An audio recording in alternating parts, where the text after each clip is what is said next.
MQ Pakistan की labour division Baldia उस्मा कराची ने आज एक जनरल वर्कर इजलास का इनेकाद किया। महकमा इंजीनियरिंग BNR रनछोड़ लाइन में जनरल वर्कर इजलास में मुत्तहदा वर्कर फ्रंट रजिस्टर्ड के सरपरस्त आला मोहम्मद अहमद, चेयरमैन नदीम मिर्जा बेग, सदर Shahrukh Rizwan, general secretary Razi Ahmed Siddiqui, senior vice chairman Mohammad Naveed Khan, vice chairman Mehmood, vice chairman Imran Khan Ghani, finance secretary Naved Malik और यूनियन के मरकजी ओहदेदारान की मौजूदगी भी देखी जा सकती है। महकमा इंजीनियरिंग BNR के अफसरान जावेद इखलाक, आबिद और महकमा इंजीनियरिंग के मुलाजमीन की बड़ी तादाद भी मौजूद थी। इस मौके पर इंचार्ज मुत्तहदा workers front MQM Pakistan labour division Baldia उस्मा कराची के सरपरस्त आला मोहम्मद अहमद ने मुलाजमीन से बातचीत करते हुए कहा कि अपनी ड्यूटी को अव्वलीन तरजीह दें।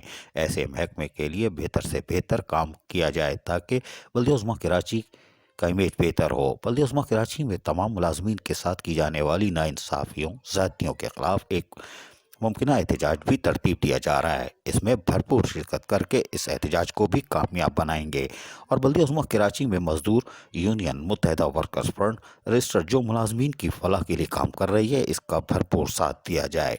मजीद सरपरस्त आला मोहम्मद अहमद ने क्या कहा, सुनिए इन्हीं की ज़बानी। 15 से ऊपर की सैलरी एक 2 महीने लेट भी, और 15 1 से 15 के मुलाजिम को मेरे ख्याल 15 तारीख से पहले सैलरी नहीं मिलती। ये चीज है ना?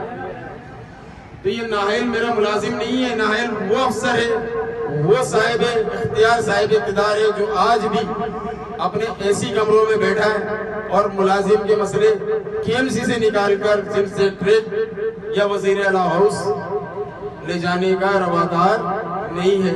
लेबर डिवीजन मुत्तहदा वर्कर्स फ्रंट बल्दिया उस्मा कराची यकीनन मेहनत कशों के हकूक़ की बहाली के लिए आज सरगर्म अमल दिखाई देती है। शाबाश। अजीज आरिफ, KBS बल्दियाती न्यूज़ कराची।